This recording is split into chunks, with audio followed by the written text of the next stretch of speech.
Hi friends, आप सभी लोगों का हमारे यूट्यूब चैनल पे स्वागत है। कुछ लोगों के रिक्वेस्ट पे मैं यहाँ गुड़हल का, जिसे जसवंत कहते हैं, उसका ग्राफ्टिंग बताने जा रहा हूँ। तो दोस्तों, यहाँ जो जसवंत का ग्राफ्टिंग है, यहाँ बहुत इजी ग्राफ्टिंग है और सक्सेस रेट मैंगो की तुलना में बहुत अच्छा है। इसका 80 to 90% या तो 100% सक्सेस रेट है। तो आप अपने परिसर से अच्छे गुड़हल के जो पौधे हैं उनकी 10 सेंटीमीटर, लगभग 8 से 10 सेंटीमीटर की ब्रांच काट के लेके आइए। आप उसके पत्ते कट कर लीजिएगा पूरे, और नहीं भी पत्ते कट किए तो भी पत्तों के साथ भी आप ग्राफ्ट कर सकते हैं। तो जब आप इसे वी शेप देते हैं दोस्तों, तो 3 से 4 सेंटीमीटर का वी कट दीजिए, जिसे वेड्स कट कहते, चीजेल कट कहते।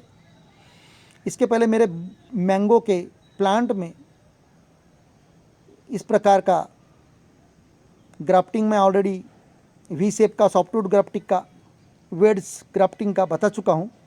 तो इसके लिए आपको ब्लेड का इस्तेमाल करना पड़ सकता है, या आपके पास बडिंग नाइफ है तो बडिंग नाइफ का, या तो आपको मार्केट में जो पेपर कटर मिलता है वहाँ भी इस्तेमाल कर सकते हैं, या तो थर्मोकूल कटर जो 10 से 20 रुपये का मिलता है वहाँ भी इस्तेमाल कर सकते हैं। लेकिन यहाँ देखिएगा, वी शेप करने के बाद में वहाँ जो सायन है, जो लकड़ी है, उसे हमने इंसर्ट किया। जितना लंबा आपने वी कट किया उससे लगभग आधा सेंटीमीटर 1 सेंटीमीटर लंबा कट उस ब्रांच में कीजिए। तो दोस्तों, आपके अगर से यहाँ पर जसवंत का पुराना प्लांट है, उसे आप यहाँ ग्राफ्ट करने के पहले 2-3 महीने पहले कट कर दीजिए 1 फीट ऊपर से ज़मीन के।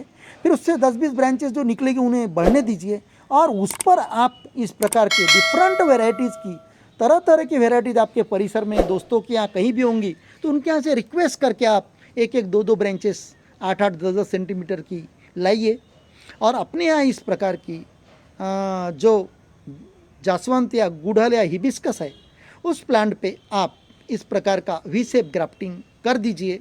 तो आपको इसका ग्रोथ 20 से 25 दिन के बाद में निकलना शुरू हो जाएगा। लेकिन दोस्तों, यहाँ तो हम प्रक्रिया करने ही जा रहे हैं इस पे 2 से 3।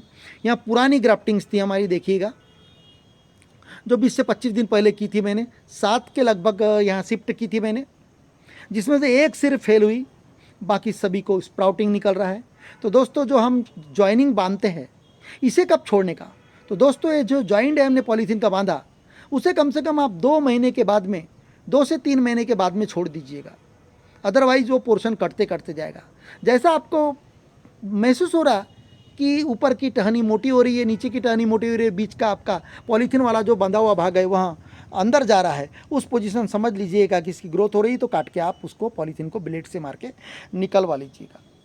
तो इस प्रकार आप डिफरेंट वेराइटीज़ की कल में इस प्रकार फिट कर सकते हैं, और एक ही प्लांट पे आप 2 से अधिक 4-5 वेराइटी, जितनी वेराइटी आप लाओगे उतनी वेराइटी का प्रोडक्शन, उतने फूलों का एक ही प्लांट पे ले सकते हैं। अब प्रिकॉशन क्या क्या लेने का? तो दोस्तों, आप जब ये कल में फिट करते हो उसके बाद में आप इसको कैपिंग कर दीजिएगा, पॉलीथीन से ढक दीजिएगा यहाँ पूरे ग्राफ्टिंग्स को, और जो नीचे से ग्राफ्ट के नीचे से जो ब्रांचेस निकलती है उसे तोड़ते रहिएगा।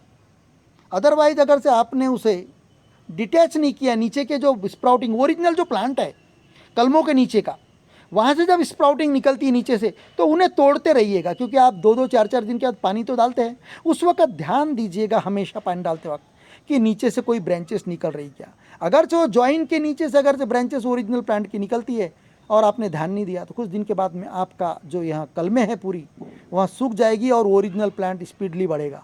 तो दोस्तों, कोई भी ग्राफ्टेड प्लांट की केयर किस प्रकार लेने का है, यहाँ बहुत सारे वीडियोज़ में बता चुका हूँ। जब कभी भी आप गुलाब वगैरह के भी पौधे लाते हैं, तो ग्राफ्टेड जॉइंट आपको पता चलना चाहिए कौन था, उसके नीचे का ओरिजिनल प्लांट का कोई भी स्प्राउटिंग बढ़ने ना दे इन फ्यूचर भी, तभी वहाँ पेड़ आपका सुरक्षित रहेगा। Thank you.